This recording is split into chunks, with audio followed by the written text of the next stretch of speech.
அம்மனுக்கு சிறப்பு வாய்ந்த மாதமாக கருதப்படும் ஆடி மாசம் பிறந்தாச்சு. இன்னைக்கு ஆடி 1. காலையில எழுந்துச்சு பூஜை பண்றதுக்கு நேத்து நைட்டே பூஜை பாத்திரம், அதுக்கு விளக்குக்கு பொட்டு, மஞ்சள் குங்குமம் எல்லாமே வச்சு சூப்பரா பூஜை ரொம்ப ரெடி பண்ணிட்டேன்.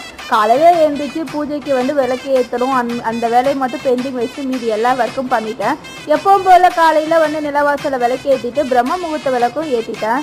நமக்கு ரொம்பவே சிறப்பு வாய்ந்த மாதமாக கருதப்படுது ஆடி மாதம். ஆடி மாதம் வேப்பில அம்மனுக்கு ரொம்ப உகந்தது. அதே போல் அந்த டைமில் கூழ் ஊற்றி ரொம்பவே சிறப்பாக செலிப்ரேட் பண்ணுற ஒரு மாதமாக கருதப்படுறது ஆடி மாதம் தான். அந்த மாதத்தில் அம்மனோட அருளை பெறுறதுக்கு நம்ம அம்மனுக்கு விரதம் இருந்து வேண்டுதல் வச்சு நம்ம சாமி கும்பிட்டா ரொம்பவே நல்லதுன்னு சொல்லுவாங்க.